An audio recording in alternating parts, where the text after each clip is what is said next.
Before the first tick of a clock, before the concept of a beginning had a name, there was a vast, silent, and fathomless expanse. It was not darkness, for darkness requires the memory of light. It was not emptiness, for emptiness implies a space to be filled. It was the absolute, an ocean of unformed potential, and within this infinite stillness, only God existed. He is the uncaused, the eternal, the singular consciousness from which all existence would spring. He had no origin, for he is the origin. He was not created, for he is the creator. And in a moment that was not a moment, a thought, pure and powerful, resonated through the void. It was a voice that was both thunder and whisper, a sound that did not travel through space but became space. Let there be light. A cataclysm of pure, blinding brilliance erupted, not from a single point but from everywhere at once. It was a dawn without a sun, a radiant explosion of potential that pushed back the undarkness and gave it form. From this magnificent incandescence, galaxies swirled into being like drops of paint in water. Nebulae blossomed into cosmic flowers of gas and dust. Stars ignited by the trillions, their fiery hearts beating with newfound life. Planets once molten fury cooled into solid spheres, their surfaces scarred and beautiful. And among them, one was chosen, a jewel of blue and white, suspended in the velvet blackness. The Earth. It rose from the cosmic sea, its land masses raw and barren, its oceans vast and churning with primordial energy. God surveyed this masterpiece, this symphony of creation, and saw that it was good. But the symphony was not yet complete. The stage was set, but the main actor had not yet arrived. In the quiet majesty of his creation, God made a decision that would forever alter the course of eternity. Let us make mankind in our image, after our likeness. He reached down not with physical hands, but with the focused will that had birthed suns.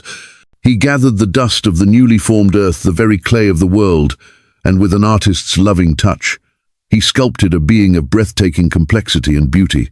He shaped limbs for strength, a mind for wonder, and a heart for connection. Then he leaned close and breathed his own divine breath into the lifeless form. Adam, he declared, and the name itself was an impartation of life. The man's eyes fluttered open. His first sight was not of a single object, but of everything at once. The impossible blue of the sky, the vibrant green of the new foliage in the garden prepared for him, the dazzling light that warmed his skin.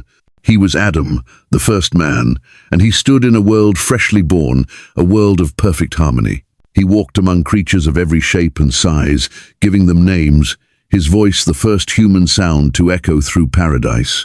Lions with manes like spun gold walked beside lambs, and serpents with scales like jewels coiled peacefully in the sun. It was a world without fear, without decay, without death. Yet, as days turned into perfect days, a subtle melancholy began to touch Adam's soul. He saw the eagle and his mate soaring together. He watched the twin fawns follow their mother through the glades. For every creature, there was a counterpart, a companion. For him there was only the reflection in the still pools of water. God, in his infinite empathy, saw the unspoken loneliness in Adam's eyes. It was a silent ache in the heart of paradise. It is not good that the man should be alone, God determined, his voice filled with a father's resolve. That evening, as a deep and peaceful sleep fell upon Adam, God performed a miracle of intimacy. He took from Adam's side a single rib, not with violence, but with a gentle touch, closing the flesh as if it had never been opened. And from that bone, from the very essence of the man, he fashioned a new creation. He wove from bone and breath a wonder to complement Adam in every way. When Adam awoke, the morning sun was filtering through the leaves, but its beauty paled in comparison to what stood before him. It was a being like himself, yet different, softer, yet radiating a strength of her own. Her eyes held a universe of mystery and recognition. His breath caught in his throat. The loneliness that had been a faint shadow in his heart vanished, replaced by an overwhelming sense of completion. "This is now bone of my bones and flesh of my flesh," Adam exclaimed, his voice filled with a wonder that bordered on worship. He named her Eve, the mother of all living. And in that moment, in the perfect innocence of the garden, man and woman were joined, two halves of a single soul, walking with their Creator in the cool of the day. But paradise held a secret. In the heart of the garden, amidst the life-giving flora, stood two trees of immense power, the tree of life, and the forbidden tree of the knowledge of good and evil. And not everything in Eden was peaceful. Lurking in the shadows, a presence of ancient malice watched them. It was the serpent, a creature more subtle and cunning than any other. Its scales shimmered with a captivating iridescence, but its eyes held a cold, intelligent fire. It saw their innocence not as a thing of beauty, but as a flaw to be exploited. With movements like liquid shadow, it slithered through the long grass and approached Eve as she admired the forbidden tree. Its voice was not a hiss, but a silken, persuasive whisper that seemed to bypass the ears and speak directly to the heart. "Did God really say you must not eat from any tree in the garden?" it began, its question a masterfully crafted seed of doubt. It implied a restriction that wasn't there, painting God as a cosmic tyrant. Eve, her innocence unequipped for such deceit, hesitated. "We may eat fruit from the trees in the garden," she replied, her voice honest. "But God did say, 'You must not eat fruit from the tree that is in the middle of the garden, and you must not touch it, or you will die.'" The serpent's grin widened, a flash of malicious triumph. Its voice grew more intense, laced with the intoxicating poison of seduction. "You will not die," it purred, directly contradicting the word of their creator. "For God knows that when you eat from it, your eyes will be opened, and you will be like God, knowing good and evil." The words ignited a fire in Eve's heart. Like God, the desire to know, to understand the mysteries he kept to himself, to possess the power of discernment between good and evil, it was an irresistible lure. The fruit, once just a part of the landscape, now seemed to pulse with a light of its own, promising secrets, power, and wisdom. The command of God seemed distant, a faded memory against the vibrant promise of the serpent. She reached out a trembling hand, her fingers closing around the smooth, warm skin of the fruit. She took a bite. For a moment, nothing happened. Then, a new awareness flooded her being, a knowledge that was sharp, cold, and exhilarating. She looked at Adam, who had been watching, and offered it to him. He saw the change in her eyes, a new and unsettling depth. Perhaps in a moment of panic, not wanting to be separated from her in this new state of being, he took the fruit from her hand, and without further hesitation, ate. Instantly, the world fractured. The harmony shattered. They looked at each other, and for the first time they saw not a companion but another. They saw their nakedness, and a hot, terrifying wave of shame washed over them. The very air grew heavy, the vibrant colors of the garden seemed to fade, and the joyful songs of the birds fell silent. In that moment of rebellion, innocence died. The sky, once a perfect cerulean, darkened with storm clouds. A low rumble of thunder shook the very foundations of the earth. And then, a presence. God appeared, not as the gentle friend they walked with, but as a figure of awesome and terrible majesty. His face was a storm of pain and righteous fury. His voice, which had once spoken galaxies into existence, now resounded like a hammer blow against their fragile souls. "What have you done?" The question hung in the air, heavy with the weight of a broken universe. Adam, trembling, unable to meet the gaze of his maker, pointed a shaking finger at Eve. "The woman you put here with Mesh gave me some fruit from the tree, and I ate it." Eve, tears streaming down her face, her body racked with sobs, could only whisper, "The serpent deceived me and I ate." The verdict was swift, irrevocable, and devastating. The consequences of their choice rippled outward, staining all of creation. To the serpent, God declared it would crawl on its belly, forever humbled, eating dust, an eternal enmity placed between it and the offspring of the woman. To Eve, he spoke of a sorrow that would be woven into her greatest joy. "I will make your pains in childbearing very severe. With painful labor you will give birth to children." And to Adam, the ground itself became his adversary. "Cursed is the ground because of you. Through painful toil you will eat food from it all the days of your life. It will produce thorns and thistles for you." The harmony of Eden was shattered forever. With heavy hearts, God clothed them in skins, a somber reminder of the first death their sin had caused. Then he expelled them from paradise. As they walked away, the luminous gates of the garden closed behind them with a sound of heartbreaking finality. Guarded by a cherubim and a flaming sword that turned every way, forever barring the path to the tree of life.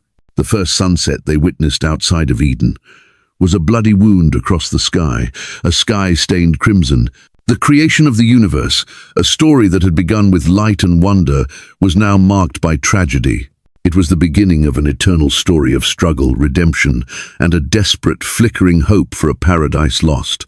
East of Eden, the world was a harsher, untamed place. The soft soil of the garden was a distant memory, replaced by earth that fought back, that yielded its fruit only through sweat and pain. Here, in this new reality, Adam and Eve began the story of humanity. They had two sons, born into a world already shadowed by their parents' past. Cain, the firstborn, was a man of the earth. His hands were calloused, his back bent under a blazing, unforgiving sun. He toiled from dawn till dusk, his life a constant battle against thorns, thistles, and stubborn roots. In his heart a quiet resentment simmered, a bitterness as hard as the rocky soil he worked. His younger brother Abel was a man of the flocks. He moved with a gentle grace across the grasslands, his face not hardened by the sun, but softened by a peace that Cain could not comprehend. His world was filled with the soft bleating of lambs and the quiet rhythm of the seasons. He was a keeper of life, and it showed in the tranquility of his eyes. One day, as the smoke from their respective altars curled towards the heavens, the difference between them became a chasm. Abel had brought the best of his flock, a firstborn lamb, perfect and without blemish. He offered it with a heart full of simple, trusting love. Cain brought a portion of his harvest, the fruit of his exhausting labor, but his offering was tainted by the begrudging spirit with which it was given. God, who sees beyond the gift and into the heart of the giver, accepted Abel's sacrifice. The smoke from his altar rose straight and true, but the smoke from Cain's offering drifted and dissipated, rejected. A dark jealousy, cold and sharp, pierced Cain's heart. He confronted his brother in the fields, his voice laced with an anger he could no longer contain. "Abel, why does he favor you? My work is harder. My sweat waters the ground every day. What do you have that I don't?" Abel, gently stroking the wool of a nearby lamb, looked at his brother, not with pride, but with a deep, sorrowful concern. "It's not the work, Cain," he replied, his voice calm and steady. "It's the heart. God looks at the heart. He desires our first and our best, given in faith, not in obligation." Abel's words, meant to soothe, were like salt in Cain's wound. The heart. The words echoed in Cain's mind, a relentless, drumming accusation. Days passed, and the envy inside him grew, twisting into a dark, venomous shadow that whispered to him in the lonely hours of the night. He began to see his brother's peace not as a virtue, but as an insult. One evening, under a sky studded with cold, distant stars, Cain made a decision. The shadow in his heart had finally consumed the light. He approached Abel, his eyes carefully hiding the darkness within. "Come to the far field with me tomorrow," he said, his voice unnervingly casual. "I've found a new spring." At dawn, the two brothers walked together. The air was thick with an unspoken tension, the silence broken only by the crunch of their footsteps. As they stood in the isolation of the far field, Cain's pretense fell away. His face contorted into a mask of rage and pain. "Why does he favor you?" Cain asked again, but this time his voice was a dangerous, guttural whisper. "It is not fair. It's about faith, Cain," Abel began, still unaware of the precipice on which he stood. "God wants a sincere heart, an offering of—" He never finished the sentence. The calm of the morning was shattered by a sickening, heavy thud. Cain, his face a mask of primal fury, had seized a heavy stone from the ground and struck his brother with all his might. Abel fell to the earth, a look of profound shock and sorrow in his eyes. He saw not a monster but his brother. "Cain, my brother," he murmured, a single tear tracing a path through the dust on his cheek before his voice was silenced forever. The earth, which, until that moment had been a stage for life and toil, became the first witness to the oldest crime. Abel's innocent blood soaked into the soil, a silent crimson scream crying out for justice to the very heavens. Cain stood over the body, his hands trembling, stained with the warm blood of his brother. A wave of horror, cold and absolute, washed over him. "What have I done?" Suddenly, a voice echoed, not in the air, but in the deepest chamber of his soul. It was a voice both powerful and omnipotent, a voice from which there was no escape. "Where is your brother, Abel?" "I don't know," Cain stammered, his voice broken by a pathetic mix of fear and defiance. "Am I my brother's keeper?" The divine voice returned, not with anger, but with a sorrowful, unyielding judgment. "What have you done? Listen, your brother's blood cries out to me from the ground. Now you are under a curse, banished from this land which has opened its mouth to receive your brother's blood from your hand." In that instant, Cain's life was shattered. The earth that had once grudgingly yielded fruit to him now became utterly barren beneath his touch. He was marked not with a physical sign for others to see, but with an internal brand of guilt that would never fade. He wandered away, an outcast, a fugitive, forever burdened with the knowledge that he was the world's first murderer. Generations passed. The single seed of violence planted by Cain grew into a vast, dark forest of depravity. Humanity multiplied, and with it, so did wickedness. Hearts grew cold, violence became sport, and the cries of the oppressed filled the air. Looking down from the heavens, God's heart was filled with a profound sorrow. The beautiful world he had created, the creatures he had fashioned in his own image, had become corrupt beyond measure. He saw the end of every thought in their hearts was only evil all the time. With a heavy heart, he decided he must wash the world clean. But in this sea of darkness, there was a single point of light. One man, who walked with God, stood out for his righteousness: Noah. The voice of God, deep and clear as thunder, broke into Noah's quiet life. "Noah, the end of all people has come before me, for the earth is filled with violence because of them. I am surely going to destroy both them and the earth. So make yourself an ark of cypress wood. Make rooms in it and coat it with pitch inside and out." Without hesitation, without question, Noah obeyed. For years that stretched into decades, he worked. Every hammer strike, every saw cut, resonated through the Valleya sound of construction that was also a drumbeat of impending judgment. His neighbors, their hearts hardened and their minds closed, watched him with scorn. "Building a boat on dry land, old man?" They would jeer, their laughter dripping with contempt. "The sun has finally baked your brain, Noah. You're mad." Noah would pause, wipe the sweat from his brow, and reply with a voice steady and sure, his eyes filled with a sad conviction: "Judgment is coming. Repent and turn to God." They only laughed harder. Days turned into months, months into years.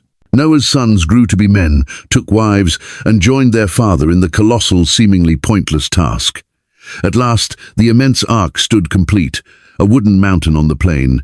"The time has come," God commanded. "Take your family, and 2 of every kind of living creature, male and female, and bring them into the ark." A tension mounted in the air. Then a miracle began. Led by an unseen force, a great procession of animals began to march towards the ark. Lions padded peacefully beside antelope. Wolves walked with sheep. Great birds swooped down from the sky, and tiny insects crawled in orderly lines. The sight was both awesome and terrifying. Once the last creature was aboard, the great door of the ark, a ramp so heavy it took all of Noah's family to move, was sealed shut by a force beyond their own. A profound, foreboding silence enveloped the earth. For 7 days they waited inside, in the dim, lamp-lit interior, surrounded by the sounds and smells of 1,000 creatures. Outside, the world went on as normal. Then, on the 7th day, the sky began to darken.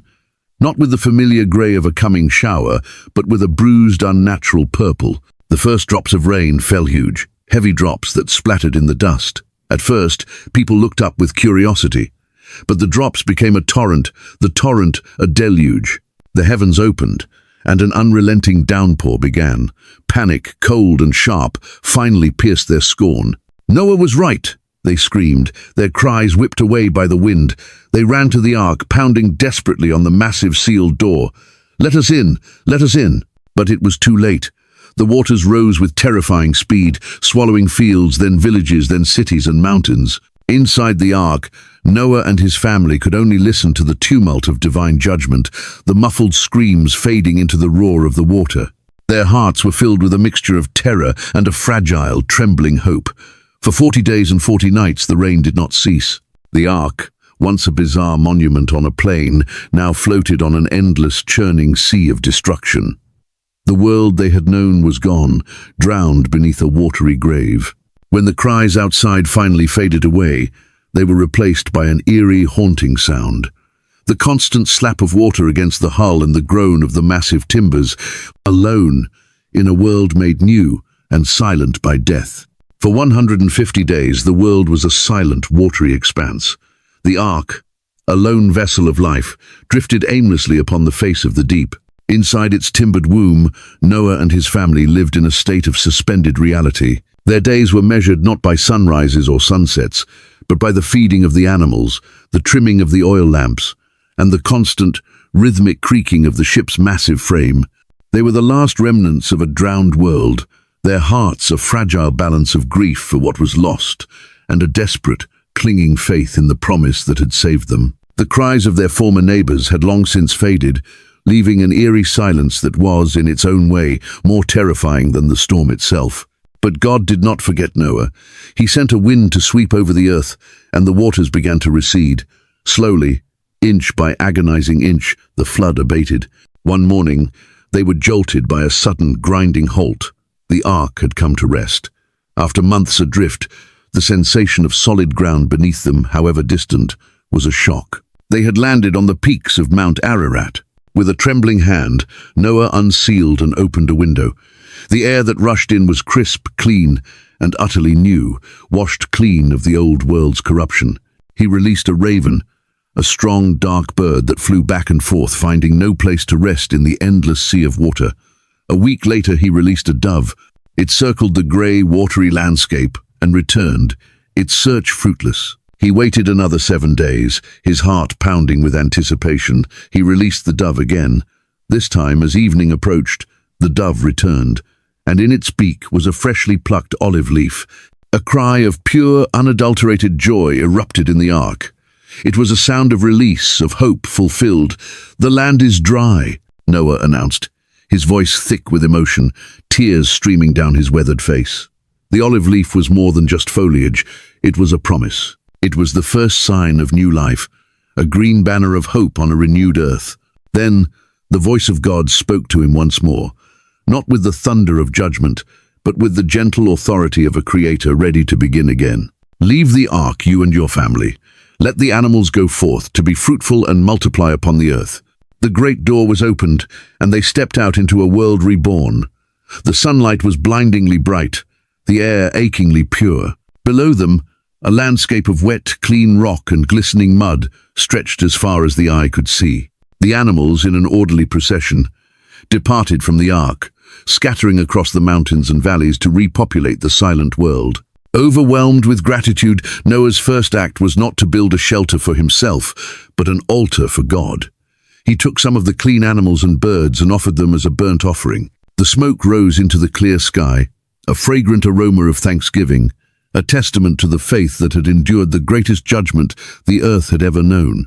And God responded, "I establish my covenant with you," he declared, his voice echoing in the crisp mountain air. "Never again will I destroy all life by the waters of a flood. Never again will there be a flood to destroy the earth. I have set my rainbow in the clouds, and it will be the sign of the covenant between me and the earth. Whenever I bring clouds over the earth and the rainbow appears in the clouds, I will remember my promise." As he spoke, a magnificent arc of brilliant color appeared in the sky. It stretched from one horizon to the other, a vibrant bridge of red, orange, yellow, green, blue, indigo, and violet. It was a breathtaking seal on a divine promise, a symbol of mercy painted across the canvas of the sky. Noah and his family, his wife, his 3 sons, Shem, Ham, and Japheth, and their wiver stood on the renewed earth, their faces upturned, gazing at the future with a hope forged in the heart of destruction. Time passed. The new land, once silent and barren, began to fill with the sounds of life. Noah, the patriarch who had walked with God and survived the flood, watched his children and grandchildren grow. His 3 sons became the fathers of many nations, and their descendants, carrying the seeds of new cultures and languages within them, spread out across the face of the earth. Through them, God had restarted the human story, giving rise to all the peoples of the world. For a time, mankind was united. They spoke a single language and shared a common understanding. As they migrated eastward, they found a vast, fertile plain in the land of Shinar and settled there. But the humility born from the flood's memory began to fade, replaced by a new and dangerous ambition. A leader rose among them, a mighty hunter and a man of great charisma and pride named Nimrod. He stood before the assembled people, his voice ringing with power. "Come, let us build ourselves a city with a tower that reaches to the heavens. Let us make a name for ourselves so that we will not be scattered over the face of the whole earth." His words resonated with the pride in their hearts. A city to concentrate their power, and a tower not to worship God, but to rival him. It was a declaration of human self-sufficiency, an attempt to seize control of their own destiny. The project began with a feverish energy. The plains of Shinar echoed with the sound of work. They learned to bake bricks, making them hard and durable, and used tar for mortar. The city grew, and at its center the tower began to rise. Floor by floor, it climbed, an imposing monument of human ingenuity and defiance, soaring towards the sky. "Higher!" Nimrod commanded, his eyes gleaming with obsession. "It must touch the firmament. We will show the heavens the strength of man." But in heaven God watched. He saw not just a tower of brick and mortar, but a tower of human pride. He saw that their unity was being used not for fellowship, but for rebellion. "Look," he said to the heavenly host, "the people are one, and they all have one language, and this is only the beginning of what they will do.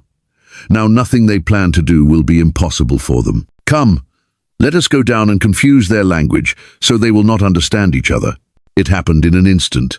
A worker high on the scaffolding shouted down for more bricks. The man below looked up, his face a mask of confusion, and replied in a torrent of sounds the worker had never heard before. "What did you say?" The worker yelled back, his own words now incomprehensible to the man below. Chaos erupted. A foreman tried to restore order, but his commands were just a meaningless babble. Panic spread like wildfire. "What is happening?" Nimrod shouted, his authority suddenly meaningless. Friends who had worked side by side for years now stared at each other as strangers, their mouths forming alien sounds. Communication, the very foundation of their massive project, crumbled into dust. "I can't understand you. Speak clearly." A man pleaded with his own brother, their eyes filled with despair and a terrifying sense of isolation. The work ground to a halt. The great tower, the symbol of their unity and pride, was left unfinished, a jagged, abandoned testament to human ambition and divine judgment. Divided by the invisible walls of language, the people began to drift apart. Groups of families who could understand one another clustered together, and then, with fear and uncertainty, they set off in different directions, seeking new lands, scattering across the face of the earth, just as they had schemed to avoid. Nimrod stood at the base of his crumbling dream, surveying the mass exodus. The grand city he had envisioned was now just a collection of half-finished buildings. The united people he had led were now splintering into 100 different tribes. "This cannot be," he murmured, his voice hollow. But he knew with a chilling certainty that he had been overcome by a power far greater than his own. From above, God watched the scattering. "So it shall be," his voice declared, a blend of sovereign authority and a father's sorrow. Humanity would indeed multiply and fill the earth, but they would carry with them the memory of Babel, a permanent reminder of the cost of their pride, and the beginning of the long, fractured journey that would require a new and far more personal intervention. Centuries passed. The scattered tribes of Babel grew into nations, each with its own customs, gods, and ambitions. The memory of the one true God faded for many, replaced by idols of wood and stone. Humanity, fractured and lost, wandered in a spiritual twilight. It was in this world that God chose to light a new candle, not through a global judgment, but through the faith of a single man and his family. From this one family, he would forge a people for himself, a nation through which he would eventually bring the promised Savior into the world. In the bustling Mesopotamian city of Ur, a hub of commerce and pagan worship, lived a man named Abram. He was a man of his time, surrounded by the towering ziggurats and the worship of the moon god. But in Abram's heart, there was a quiet, searching emptiness that the idols of his city could not fill. One night, as the desert stars shone with a brilliant, silent intensity, a voice broke into the stillness of Abram's life. It was not a sound audible to the ears, but a communication that resonated deep within his spirit, clearer and more powerful than the roar of any storm. "Leave your native country, your relatives, and your father's family, and go to the land that I will show you." The command was radical, absolute. Leave everything known, everything comfortable, for a destination unnamed. But the command was followed by a promise of breathtaking scope. "I will make you into a great nation. I will bless you and make you famous, and you will be a blessing to others. I will bless those who bless you, and curse those who curse you. And through you all the families of the earth will be blessed." Abram's heart pounded in his chest. It was a call to abandon the past and step into a future built entirely on a divine promise. There was no hesitation, no bargaining. In that moment of profound encounter, a seed of extraordinary faith was planted. He replied in the silence of his soul, "Here I am, Lord. I will do as you command." The next morning, the sun rose on a changed man. He went to his wife Sarai, a woman of great beauty and strength, whose heart had long been shadowed by the sorrow of being barren. "We are leaving, Sarai," he said, his voice firm with a conviction that startled her. "Leaving?" Sarai asked, her hands pausing in her work. "Leaving to where, my husband? Our home is here. Our family is here." "I don't know where," Abram replied, his eyes filled not with uncertainty, but with a strange and powerful resolve. "The Lord will guide us." Clove. The departure was swift and decisive. To their relatives, it must have seemed like madness. Abram, Sarai, their nephew Lot, and all their servants and possessions left the security of Ur and set out on a journey into the unknown. The familiar ziggurats of their homeland faded into the horizon, and the vast, unforgiving desert stretched out before them. They were nomads now, pilgrims of a promise, their only map the quiet guidance in Abram's heart. The journey was long and arduous. They traveled through harsh lands, their faith tested by scorching days and freezing nights.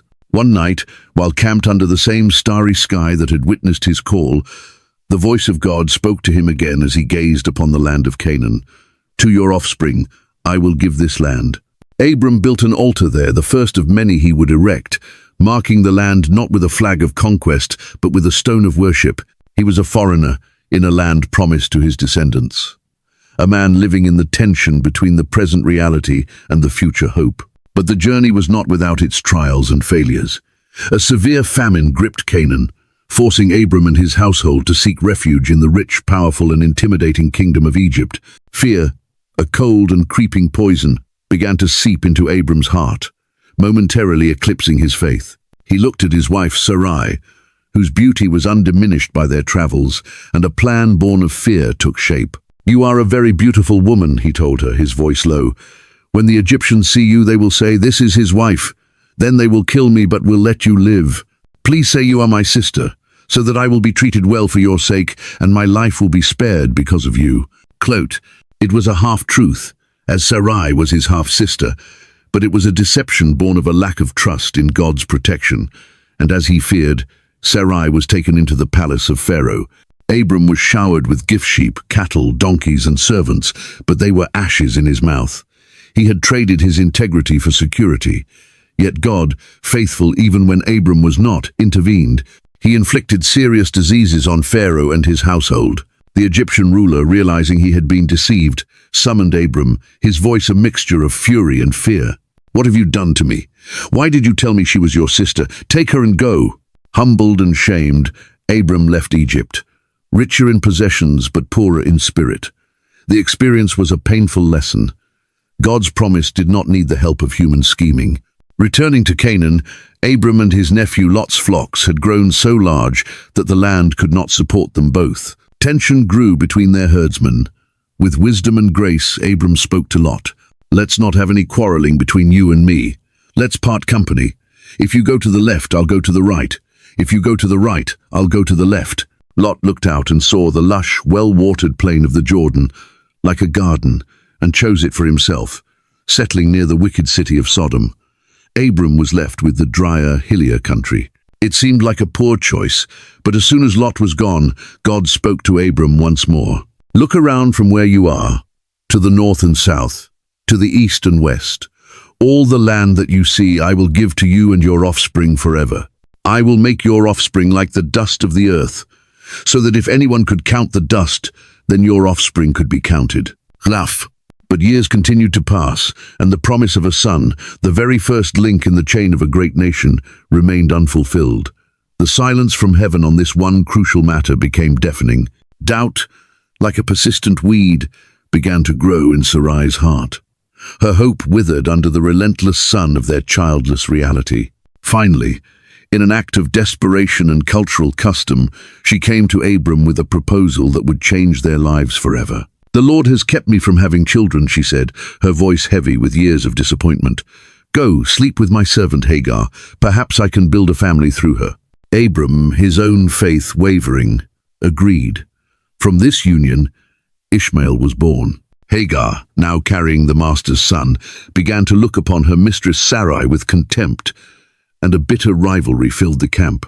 Ishmael, a wild and free spirit, would become the father of a great and numerous nation, the Arab people. But he was not the son of the promise. More years passed.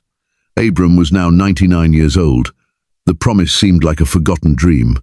Then, one day, God appeared to him again, this time with a definitive declaration. He changed Abram's name to Abraham, meaning father of many nations, and Sarai's to Sarah, meaning princess. "I will surely return to you about this time next year," God declared, "and Sarah your wife will have a son." Cree.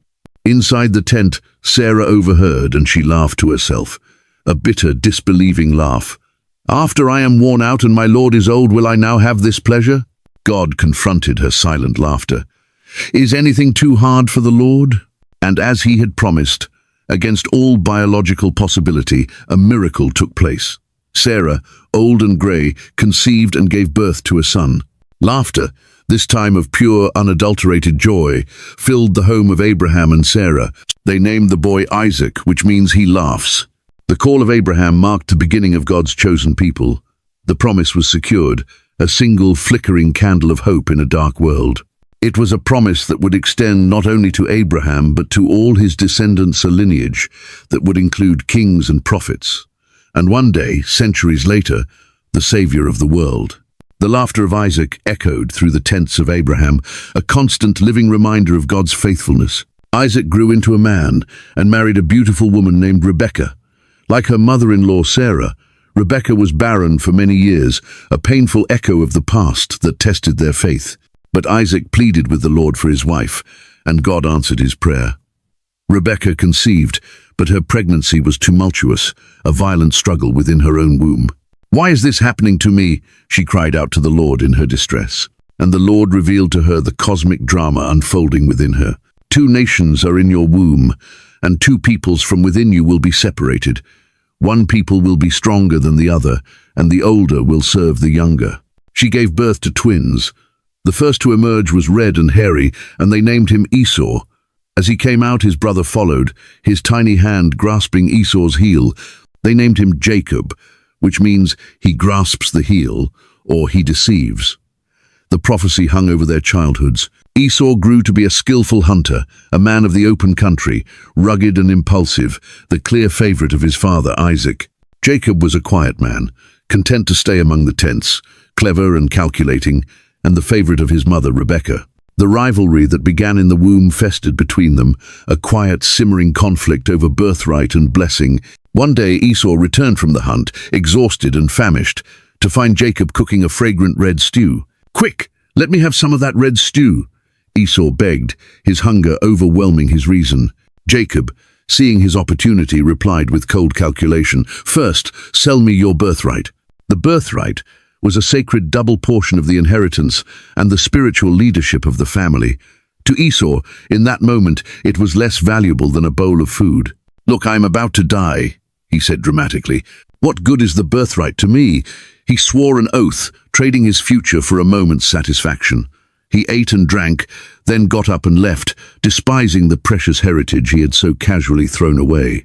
Years later, when Isaac was old and his eyes were dim, he called for Esau, intending to give him the final, irrevocable patriarchal blessing. But Rebekah overheard. Driven by her favoritism and a belief she was helping fulfill God's prophecy, she orchestrated a stunning deception. While Esau was out hunting, she helped Jacob disguise himself, covering his smooth hands and neck with goatskins to mimic his hairy brother. Jacob, trembling, went in to his blind father with the savory food. "The voice is the voice of Jacob," Isaac said, confused, "but the hands are the hands of Esau." Blinded by age and fooled by the ruse, he bestowed upon Jacob the blessing of abundance, dominion, and the dew of heaven, the blessing meant for Esau. When Esau returned and discovered the treachery, a bitter, murderous hatred for his brother filled his heart. Fearing for his life, Jacob was forced to flee. He left his home with nothing but a staff in his hand, a fugitive running from his brother's wrath. On his first night alone, sleeping in the wilderness with a stone for a pillow, God met him in a profound and unforgettable way. Jacob dreamed. He saw a magnificent stairway, or ladder, resting on the earth, its top reaching into the very heavens. Angels of God were ascending and descending on it, and standing above it was the Lord himself. "I am the Lord, the God of your father Abraham and the God of Isaac," the voice declared, echoing down the celestial staircase. "I will give you and your descendants the land on which you are lying. Your descendants will be like the dust of the earth, and you will spread out to the west and to the east, to the north and to the south. All peoples on earth will be blessed through you and your offspring.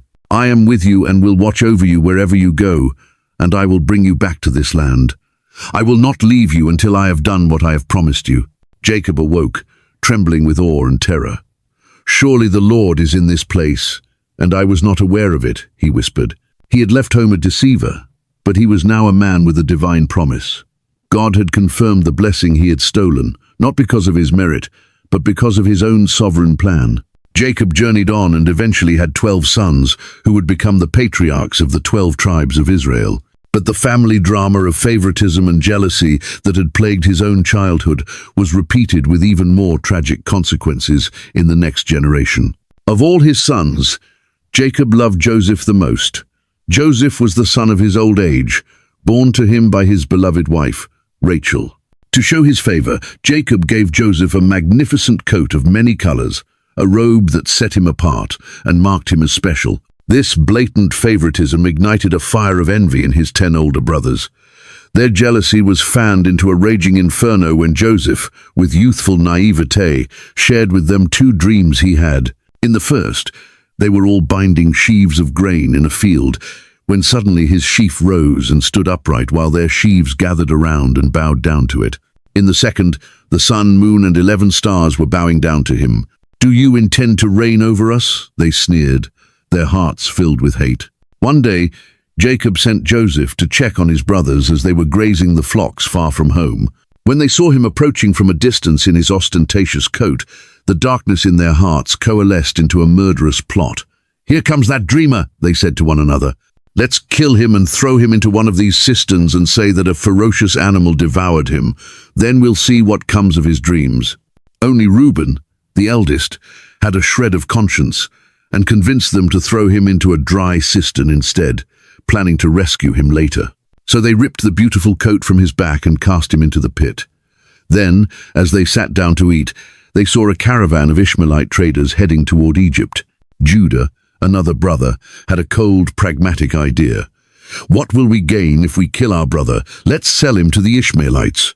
So they pulled Joseph out of the cistern and sold their 17-year-old brother into slavery for 20 shekels of silver. They took his precious coat, dipped it in goat's blood, and brought it back to their father, Jacob, who was inconsolable, believing his favorite son had been torn to pieces. But God had not abandoned Joseph. Though sold into slavery in Egypt, his integrity and God-given wisdom caused him to rise quickly in the household of Potiphar, one of Pharaoh's high officials. Yet his righteousness brought new trials. When he refused the advances of Potiphar's wife, she falsely accused him, and he was thrown into prison. Even in the darkness of the dungeon, God was with him. Joseph was put in charge of the other prisoners and gained a reputation for interpreting dreams. Years passed. One day, Pharaoh himself was troubled by 2 disturbing dreams that no one in his kingdom could interpret. His cupbearer, whom Joseph had met in prison, suddenly remembered the young Hebrew. Joseph was rushed from the dungeon, cleaned and dressed, and brought before the most powerful man in the world. "I cannot do it," Joseph said with humility and boldness. "But God will give Pharaoh the answer he desires." After hearing the dreams of 7 fat cows devoured by 7 gaunt ones and 7 healthy heads of grain swallowed by 7 withered ones, Joseph, guided by God, gave the interpretation. The dreams are one and the same. God has revealed to Pharaoh what he is about to do. 7 years of great abundance are coming throughout the land of Egypt, but 7 years of famine will follow them. He then advised Pharaoh to appoint a wise and discerning man to collect and store grain during the good years. Pharaoh was so impressed that he declared, "Can we find anyone like this man, one in whom is the Spirit of God?" He set Joseph over the entire land of Egypt, second only to Pharaoh himself. The slave had become a savior, the prisoner had become a prince.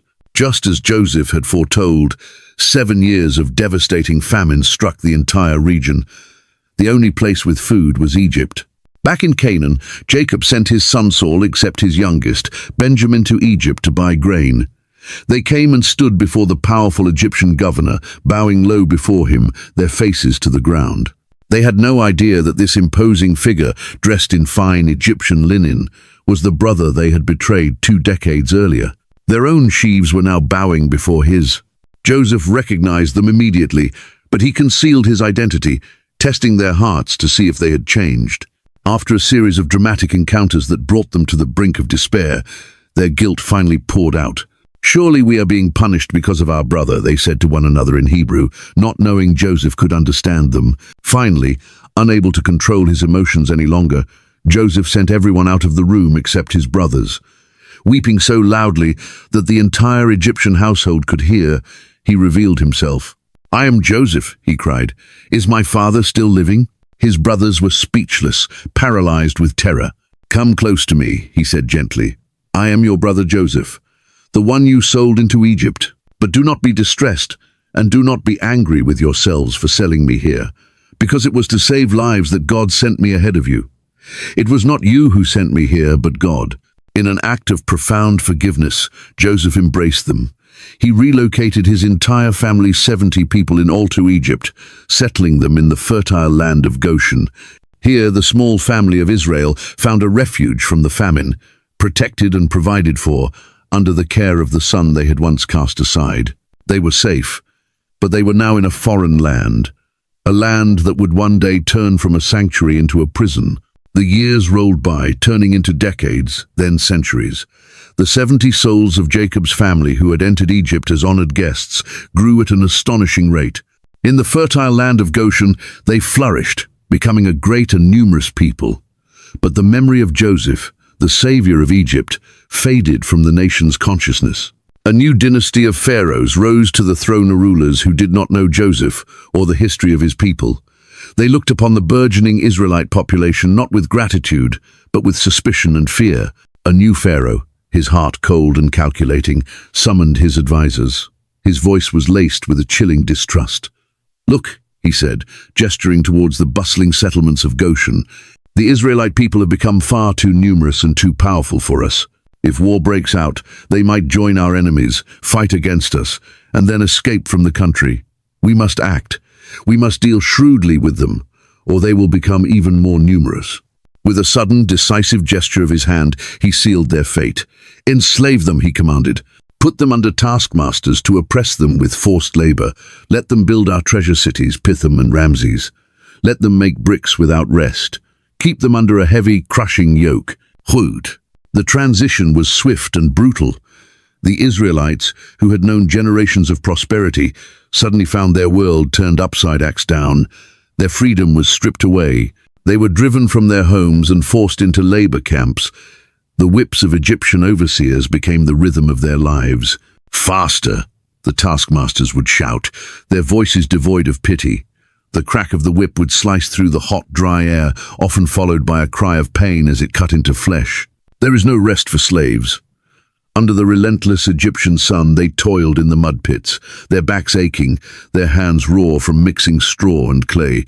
They molded endless rows of bricks and dragged massive stones to build the monuments of a king who despised them. The hope that had sustained their ancestors seemed to be drying up, turning to dust just like the clay in their hands. Pharaoh's cruelty escalated. Seeing that even harsh labor could not stem their growth, he enacted a decree of unimaginable horror. He summoned the Hebrew midwives.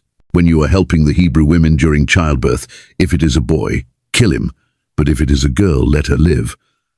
But the midwives feared God more than Pharaoh, and they secretly disobeyed the order. Enraged, Pharaoh issued a public decree to all his people, a command that turned the Nile River, the source of Egypt's life, into a grave. "Every Hebrew boy that is born, you must throw into the Nile." It was into this world of terror and grief that a child was born to a Levite man and woman. The child was beautiful, and his mother, with a heart breaking with love and fear, could not bear to obey the Pharaoh's command. For 3 months she hid him, every cry a potential death sentence. When she could hide him no longer, she devised a desperate plan. She wove a small basket of papyrus reeds, coating it with tar and pitch to make it waterproof. With a heavy heart, she placed her beloved son inside, carried the basket to the bank of the Nile, and set it adrift among the reeds, praying that God would have mercy. His older sister, Miriam, watched from a distance, her young heart pounding with anxiety. That same day, Pharaoh's daughter, the princess of Egypt, came down to the river to bathe. She noticed the small basket floating among the reeds. "Go and get it," she commanded her attendant. When she opened it, she saw the baby, and he was crying. Her heart was moved with pity. "This is one of the Hebrew babies," she exclaimed, lifting the child with a tenderness that defied her father's cruel law. At that moment, Miriam bravely stepped forward. "Shall I go and get one of the Hebrew women to nurse the baby for you?" she asked. The princess agreed. And so, in a turn of divine providence, the child's own mother was hired to nurse him. When the child was old enough, she brought him back to Pharaoh's daughter, who adopted him as her own son. "I will name him Moses," the princess declared, "for I drew him out of the water." Moses grew up in the splendor of the Egyptian palace, educated as a prince, trained in all the wisdom and ways of the Egyptians. He wore fine linen and ate from the Pharaoh's table, yet he never forgot his roots.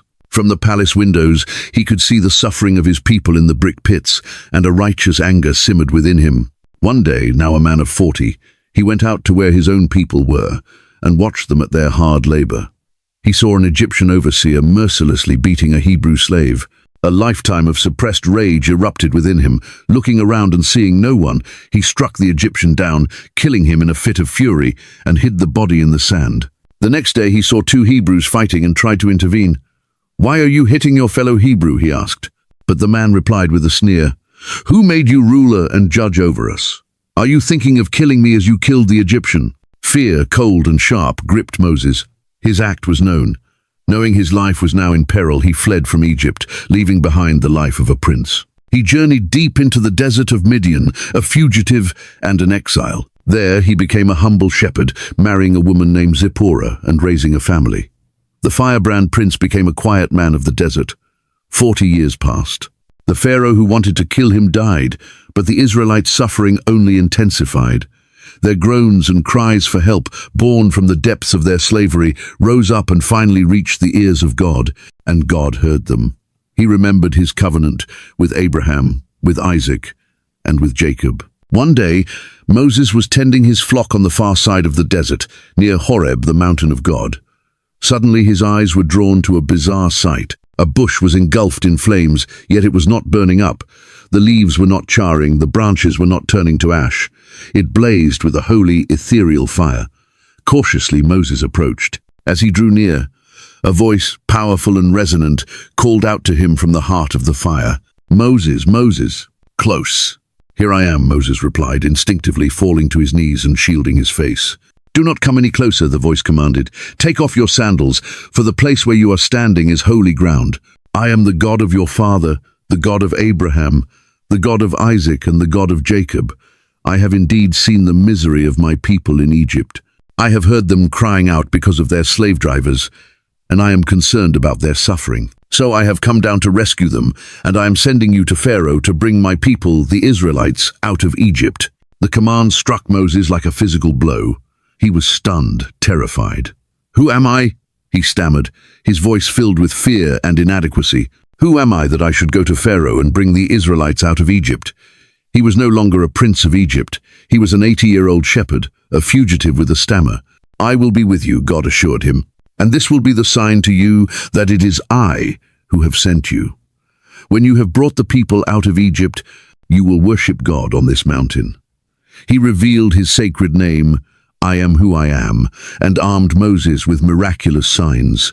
Following the divine command, Moses returned to the land that had once been his home and his prison. With his brother Aaron at his side, he stood before the mighty Pharaoh, the most powerful ruler on earth. In the opulent throne room, surrounded by guards and courtiers, Moses' voice, though perhaps trembling, echoed with divine authority. "This is what the Lord, the God of Israel, says, 'Let my people go.'" Pharaoh, the embodiment of a human god, looked down at these two dusty shepherds with a cold, arrogant stare. "Who is the Lord that I should obey him and let Israel go?" he sneered. "I do not know the Lord, and I will not let Israel go." To show his contempt, He made the Israelites work even harder, forcing them to gather their own straw while still making the same quota of bricks. And so, the epic confrontation began. God's power against the hardened heart of a king. The plagues were unleashed. Moses stretched out his staff, and the waters of the mighty Nile, the lifeblood of Egypt, turned to blood. The fish died, the river stank, and a stench of death and decay filled the land. Then came the frogs, swarming from the river, covering every inch of ground, invading every house, every bed, every oven. "Plead with your God to take the frogs away from me," Pharaoh implored Moses. But as soon as the plague ceased, his heart hardened once more. Plague after plague followed, each more devastating than the last. Gnats, then swarms of flies, descended upon the Egyptians while the land of Goshen remained untouched. A pestilence killed their livestock. Boils festered on the skin of man and beast. Hail of unprecedented size, mingled with fire, rained down from the sky, shattering trees and destroying crops. A swarm of locusts devoured whatever the hail had left. A suffocating darkness, so thick it could be felt, blanketed the land of Egypt for 3 days, a terrifying premonition of the final judgment to come. With each plague, Pharaoh would bargain and plead, only to harden his heart the moment the judgment was lifted. Finally, Moses delivered the last, most terrible warning. "This is what the Lord says. About midnight, I will go throughout Egypt. Every firstborn son in Egypt will die, from the firstborn son of Pharaoh, who sits on the throne, to the firstborn son of the female slave, who is at her handmill, and all the firstborn of the cattle as well." He instructed the Israelites to perform a special ritual, the Passover, slaughtering a lamb and marking their doorposts with its blood, a sign for the angel of death to pass over their homes. In the dead of night, a dreadful silence fell over Egypt. Then it was shattered. A cry of anguish rose from one house, then another, then from every Egyptian home, from the palace to the dungeon. The angel of death had passed through the land. Pharaoh, his own firstborn son, lying lifeless, his arrogant heart finally broken by grief, summoned Moses and Aaron in the darkness. "Go," he shouted, his voice choked with despair. "Leave my people, you and the Israelites. Go, worship the Lord as you have requested. Take your flocks and herds and go, and also bless me." After 430 years of sojourning, the moment of liberation had come. Under the leadership of Moses, a vast multitude, some 600,000 men on foot, besides women and children, a nation of nearly 2 million people in total set out from Egypt, their long night of slavery finally over. They marched out of Egypt not as scattered fugitives, but as a vast, organized nation, leaving behind the monuments they had built with their own blood and tears. The wealth of Egypt, willingly given by their terrified former masters, was now theirs. For the first time in centuries they were free. But they were also vulnerable, a nation of former slaves marching into a vast and unforgiving wilderness. By day, God led them as a pillar of cloud, a miraculous shield from the scorching desert sun. By night he led them as a pillar of fire, a blazing beacon of light and warmth in the desolate darkness. Their destination was not the shortest route to the promised land, for God knew their hearts were not yet ready for war. Instead, he led them south towards the Red Sea. Back in Egypt, as the shock and grief began to subside, Pharaoh's hardened heart began to calcify once more. The economic reality of losing his entire slave labor force dawned on him. Regret, mingled with a burning desire for vengeance, consumed him. "What have we done?" he raged to his officials. "We have let the Israelites go and have lost their services." The command was given. The elite chariot corps of the Egyptian army, the most fearsome military machine in the world, was mobilized. 600 of the best chariots, along with all the others, thundered out of Egypt in pursuit, their wheels churning up clouds of dust, their bronze armor glinting menacingly in the sun. The Israelites had made camp by the sea, their backs to the water. The mood was one of cautious celebration. Then, a lookout's cry of terror split the air. On the horizon, a dust cloud was rising, and within it, the unmistakable glint of 1,000 spears. The Egyptian army was closing in. Panic, raw and absolute, ripped through the camp. They were trapped. Before them lay the impassable sea, behind them, the vengeful army of Pharaoh. Their newfound freedom seemed like a cruel joke, a brief prelude to annihilation. The people turned on Moses, their fear curdling into bitter accusation. "Was it because there were no graves in Egypt that you brought us to the desert to die?" they cried. their voices thick with terror and despair. "What have you done to us by bringing us out of Egypt? It would have been better for us to serve the Egyptians than to die in the desert." Moses, though likely feeling the same cold grip of fear, stood firm, his faith a rock in the sea of their panic. "Do not be afraid," he shouted, his voice ringing with divine authority. "Stand firm and you will see the deliverance the Lord will bring you today. The Egyptians you see today you will never see again. The Lord will fight for you. You need only to be still." As he spoke, the pillar of cloud that had been leading them moved with breathtaking speed. It went from before them and stood behind them, a dark, impenetrable barrier between the camp of Israel and the army of Egypt. To the Egyptians, it was a wall of blackness and confusion. To the Israelites, it glowed with a soft, reassuring light throughout the night. Then the Lord spoke to Moses. "Raise your staff and stretch out your hand over the sea to divide the water so that the Israelites can go through the sea on dry ground." Moses raised his staff over the churning waters. All night long, a fierce east wind blew. The people watched in stunned, silent awe as a miracle unfolded before their eyes. The sea began to part. The waters were not simply pushed back, they were drawn up, forming two immense towering walls of liquid glass on either side. Between them, a wide, dry path emerged on the seabed, a path leading to the other side. "Forward," Moses commanded, his voice filled with awe. Hesitantly at first, then with growing confidence, the people of Israel began their march into the heart of the sea. They walked on dry ground, the seabed firm beneath their feet, flanked by colossal shimmering walls of water where fish and sea creatures could be seen suspended in a state of divine arrest. It was a terrifying and exhilarating passage, a journey through a corridor of impossible power.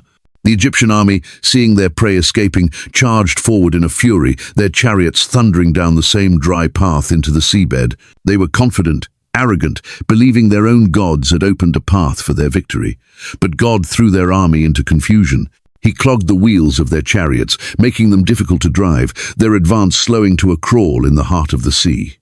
A dawning horror began to spread among the Egyptian soldiers. "Let's get away from the Israelites. The Lord is fighting for them against Egypt," they shouted. By the time the last Israelite had set foot on the opposite shore, dawn was breaking. The Lord commanded Moses, "Stretch out your hand over the sea so that the waters may flow back over the Egyptians and their chariots and horsemen." Moses extended his hand. With a cataclysmic roar, the walls of water collapsed. A torrent of divine judgment, a liquid avalanche, crashed down upon the entire Egyptian army. Chariots, horses, and soldiers were engulfed, swallowed by the raging sea. Not one of them survived. As the sun rose higher, the free people of Israel looked back and saw the bodies of their former masters washed up on the shore. The mighty army of Egypt was no more. A spontaneous celebration erupted. Miriam, Moses' sister, took a tambourine in her hand, and all the women followed her with tambourines and dancing. They sang a song of triumph, a song that would be remembered for all generations. "Sing to the Lord, for he is highly exalted. Both horse and driver he has hurled into the sea. The Lord is my strength and my song. He has given me victory." But the euphoria of their deliverance soon faded as they journeyed deeper into the unforgiving Sinai desert. The reality of their new life set in. 3 days in, the water ran out, and the only water they could find was bitter and undrinkable. The people grumbled against Moses. "What are we to drink?" they complained. Moses cried out to God, who showed him a piece of wood. When Moses threw it into the water became sweet. Soon after, their food supplies dwindled. Hunger gnawed at their bellies. "If only we had died by the Lord's hand in Egypt," they lamented. "There we sat around pots of meat and ate all the food we wanted. But you have brought us out into this desert to starve this entire assembly to death." In response, God provided for them miraculously. In the evening, quail flew into the camp, providing meat. And in the morning, when the dew was gone, the ground was covered with thin flakes like frost. It was manna, the bread from heaven. For 40 years, God provided this food for them daily. He was teaching them a crucial lesson, that man does not live on bread alone, but on every word that comes from the mouth of the Lord. Their journey led them to the foot of a towering, jagged peak, Mount Sinai. Here the entire nation camped as Moses, their mediator, went up the mountain to meet with God. The mountain was shrouded in a thick, dark cloud, and the ground trembled. Flashes of lightning lit up the sky, and the sound of a trumpet grew louder and louder. The people watched from below, filled with a terrifying awe. From the heart of the cloud and fire, God's voice boomed, delivering his law, the 10 Commandments. I am the Lord your God, who brought you out of Egypt, out of the land of slavery. You shall have no other gods before me. Clank. He gave them laws for worship, justice, and community life. A holy constitution for a new nation. Trembling with fear, the people stood at a distance and agreed to the covenant. We will do everything the Lord has said. We will obey. But their resolve was tragically fragile. While Moses was on the mountain for 40 days and 40 nights, receiving the detailed plans for the tabernacle, the people below grew restless and fearful. Come, make us gods who will go before us, they demanded of Aaron. As for this fellow Moses who brought us up out of Egypt, we don't know what has happened to him. Weakly, Aaron gave in. He collected their gold earrings, melted them down, and fashioned a golden calf, an idol reminiscent of the gods of Egypt. These are your gods, Israel, who brought you up out of Egypt, they shouted, and they celebrated with feasting and revelry, breaking the first 2 commandments before the stone tablets on which they were written had even left the mountain. God's wrath flared like a consuming fire. I have seen these people, he told Moses, and they are a stiff-necked people.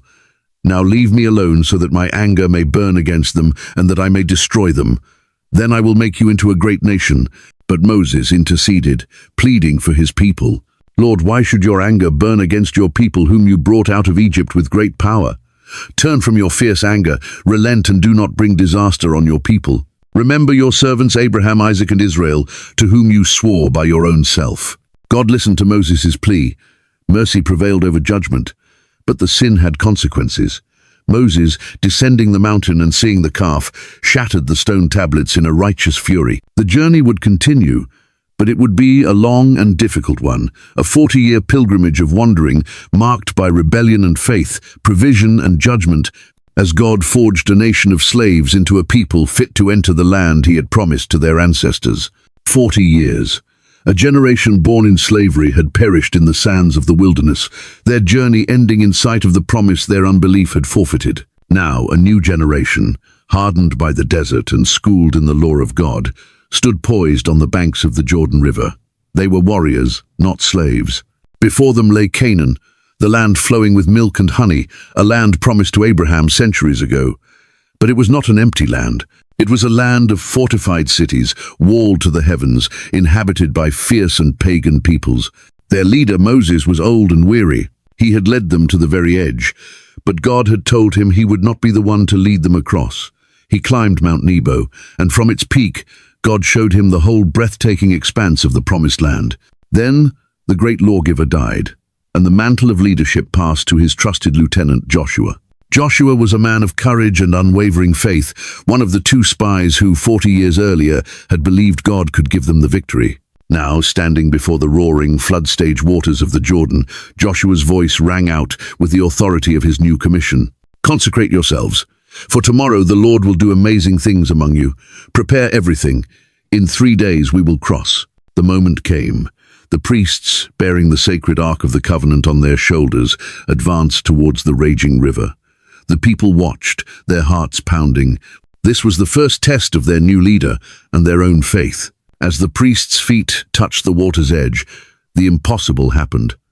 Upstream, the river's flow halted as if hitting an invisible dam, piling up in a great wall. Downstream, the water flowed away, leaving a wide, dry path through the middle of the riverbed. Forward, Joshua shouted, and the nation of Israel crossed the Jordan on dry ground, their hearts filled with a profound sense of awe and hope. God had parted the waters for them, just as he had for their parents at the Red Sea. The new generation had its own miracle. Their first great challenge loomed directly ahead, the city of Jericho. It was a formidable fortress, its massive double walls seemingly impregnable. But God's battle plan was unlike any military strategy the world had ever seen. I have delivered Jericho into your hands, the Lord said to Joshua. March around the city once with all your armed men. Do this for 6 days. Have 7 priests carry trumpets of ram's horns in front of the ark. On the 7th day, march around the city 7 times, with the priests blowing the trumpets. When you hear them sound a long blast on the trumpets, have the entire army give a loud shout. Then the wall of the city will collapse. The tension was palpable. For 6 days, the Israelite army marched in complete, eerie silence, their footsteps the only sound echoing against the city walls. The inhabitants of Jericho, watching from the ramparts, were first fearful, then confused, then defiant. They jeered and hurled insults, their taunts swallowed by the unnerving silence of the marching host. The psychological pressure was immense. On the morning of the seventh day, they circled the city not once, but 7 times. The air grew thick with anticipation. At the end of the 7th lap, the long, piercing blast of the shofars cut through the air. Joshua raised his sword and yelled, "Shout, for the Lord has given you the city!" Quote. A sound like thunder erupted from the throats of the Israelite army. It was a roar of faith, a cry of victory unleashed after a week of disciplined silence. At the sound of that shout, the mighty walls of Jericho did not just crumble, they collapsed with a deafening, grinding crash, falling flat into a heap of rubble. The Israelites, with cries of victory, stormed the city, fulfilling the divine command to devote it to destruction as a sign of God's judgment on the Canaanites' depravity.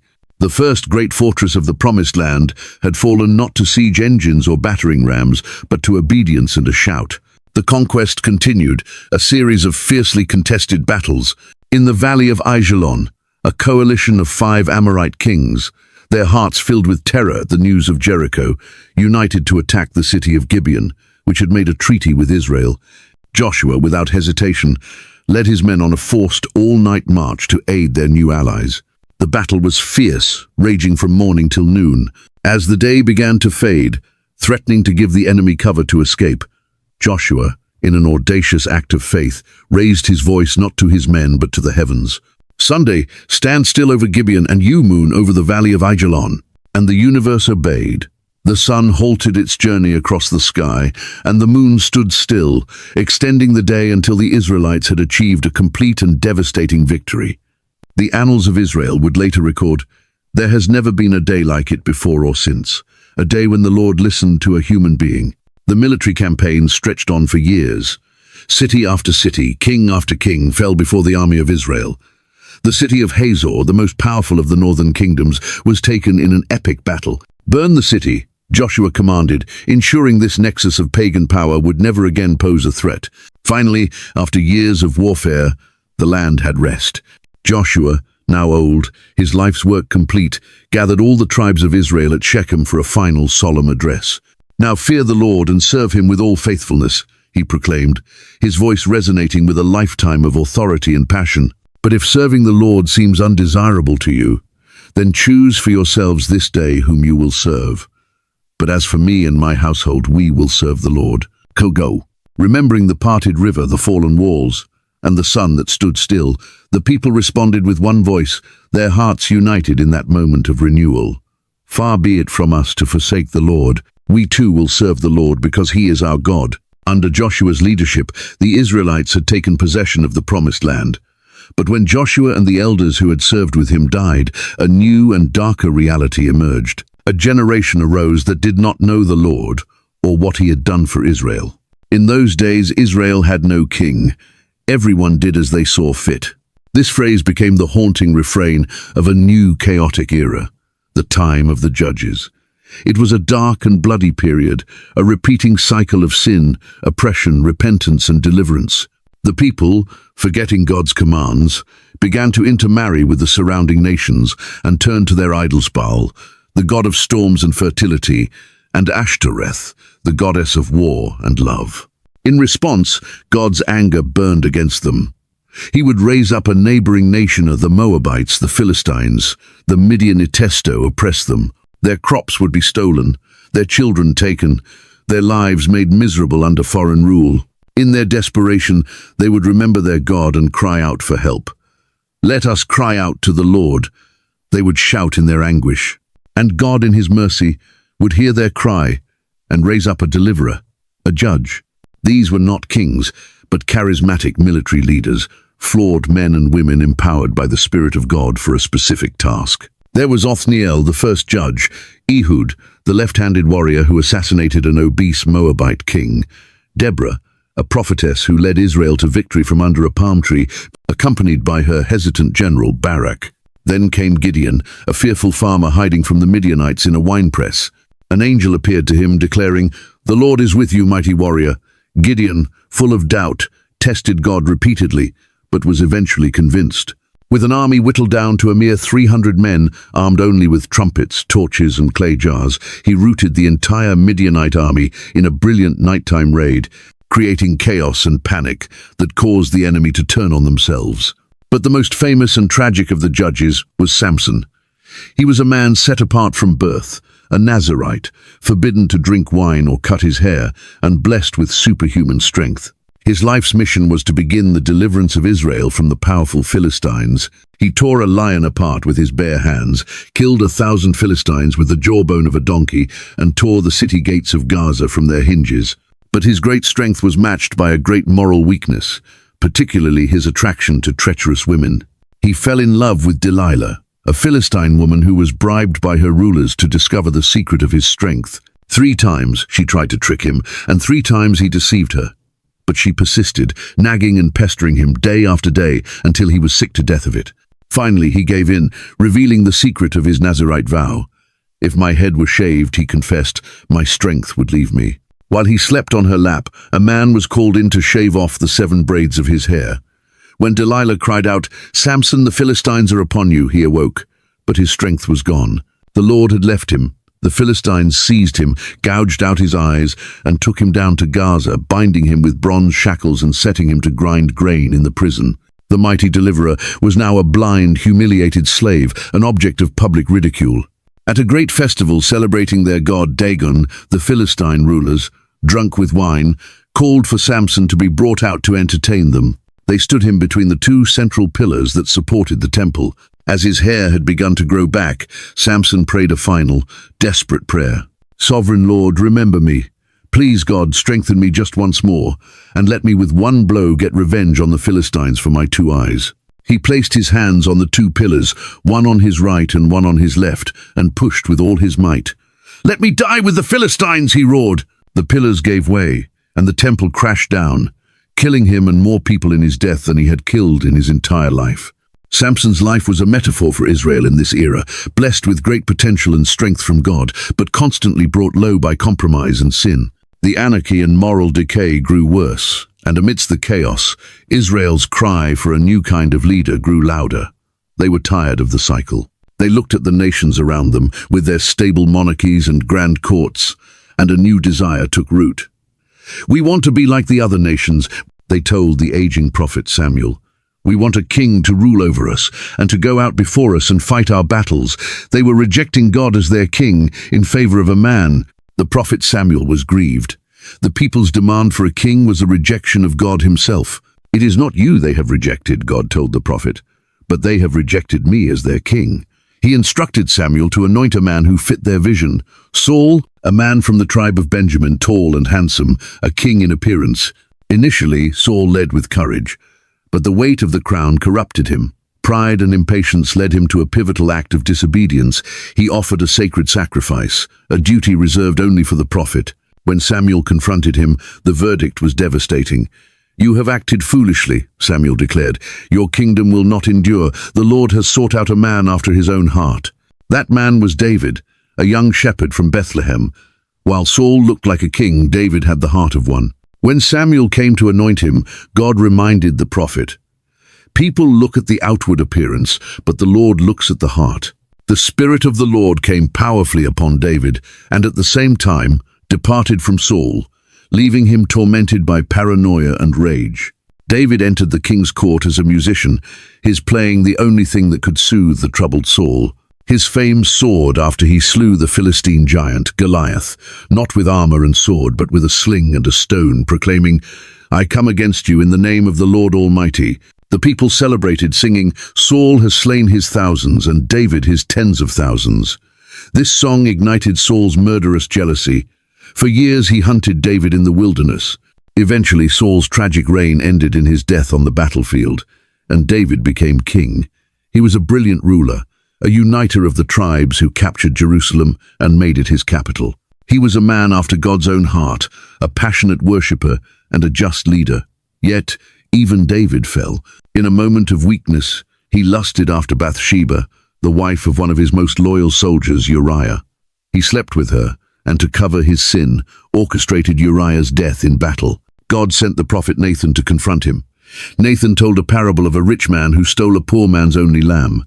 David, enraged, declared the man should die. Nathan's voice thundered with divine judgment. "You are the man." The words shattered David's pride. Utterly broken, he cried, "I have sinned against the Lord." Though David faced heartbreaking consequences, his genuine repentance led God to establish an eternal promise with him. "Your house and your kingdom will endure forever." This was the promise of a royal line that would one day produce the ultimate king. David ruled for 40 years before passing the kingdom to his son Solomon. Solomon began his reign with humility, asking God not for riches but for wisdom. God was so pleased that he granted him not only unparalleled wisdom, but also wealth and honor. Solomon's crowning achievement was building a magnificent temple for the Lord in Jerusalem. But in his old age, Solomon's wisdom failed him. He married hundreds of foreign women for political alliances, and they turned his heart to their pagan gods. He built altars to idols, and his divided heart marked the beginning of the end for Israel's golden age. The kingdom David had united was about to be torn in two. When Solomon died, his son Rehoboam's arrogance shattered the kingdom. 10 northern tribes rebelled, forming the kingdom of Israel under their new king, Jeroboam. Only the southern tribes of Judah and Benjamin remained loyal to the house of David. Fearing his people would return to Jerusalem to worship, Jeroboam committed a spiritual catastrophe. He set up 2 golden calves for the northern kingdom to worship, declaring, "Here are your gods, O Israel." This act of idolatry infected the nation, and every one of its 19 subsequent kings followed this wicked path. The worst was King Ahab, whose wife Jezebel made the worship of the pagan god Baal the state religion, plunging Israel into spiritual darkness. Into this darkness, God sent the prophet Elijah. He was a man of fiery faith who strode before Ahab and declared a drought upon the land, which lasted 3.5 years. The ultimate showdown occurred on Mount Carmel, where Elijah stood alone against 850 false prophets of Baal and Asherah. He challenged them to a test. The God who answered by fire would be proven as the one true God. The prophets of Baal cried out for hours to no avail, but when Elijah prayed, fire fell from heaven, consuming his sacrifice, the altar, and even the water drenching it. The people fell on their faces, crying, "The Lord, He is God." Despite this miracle, Israel did not repent. God's judgment finally came in the form of the brutal Assyrian Empire. In 722 BC, they conquered the northern kingdom, scattering its people into exile, where they became known as the Lost Tribes. Israel as a nation was no more. Judah, the southern kingdom, failed to learn from its sister's fate.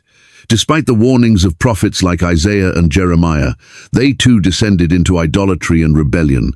Their judgment came at the hands of King Nebuchadnezzar and the Babylonian Empire. In 586 BC, after a long and brutal siege, Jerusalem was conquered. The magnificent temple built by Solomon was burned to the ground, the city was destroyed, and the people were dragged off into exile in Babylon. As they looked back at the smoking ruins of their holy city, they wept, believing God had forsaken them. Yet even in the land of exile, God's voice was not silenced. Through prophets like Daniel and Ezekiel, He demonstrated His power and gave His people a new and profound promise, a promise of redemption, restoration, and a future return to their homeland. After 70 years in exile, God stirred the heart of a pagan king, Cyrus of Persia, to issue a stunning decree. The Jews could return home and rebuild their temple. A remnant, led by Zerubbabel, journeyed back to a desolate Jerusalem. Their first act was to rebuild the altar, restoring worship to the land. They began work on the new temple, but faced fierce opposition from their neighbors, and the work stalled for years. Spurred on by the prophets Haggai and Zechariah, they finally completed the second temple, a powerful symbol of God's faithfulness. Years later, a leader named Nehemiah returned to rebuild Jerusalem's broken-down walls. Facing constant threats, he armed the builders, commanding them to work with one hand and hold a weapon in the other. In a breathtaking 52 days, the walls were finished. A great revival followed as the priest Ezra read the law to the people, and they renewed their covenant with God. But after the last prophet spoke, a deep, unsettling quiet fell over Israel. For 400 years the heavens were silent. No prophet spoke, no new scripture was written. It was an age of waiting. The Persians fell to the Greeks under Alexander the Great. His successors fought over Judea, with the Seleucid king Antiochus IV Epiphanes attempting to eradicate Judaism altogether.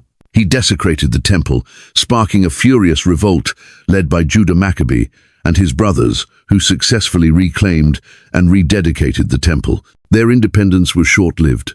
A new, relentless power, Rome, rose to dominate the world. In 63 BC, Jerusalem fell under Roman rule, governed by procurators and puppet kings like the tyrannical Herod the Great. Through these long, silent centuries of foreign domination, the faith of a remnant burned bright. They clung to the ancient prophecies of a coming Messiah, Savior and King from the line of David who would deliver his people. The stage of history was now set. The Old Testament was complete, its promises hanging in the air. The 400-year silence was about to be broken, not by the thunder of a prophet, but by the cry of a baby in a manger. A new and final chapter in sacred history was about to begin.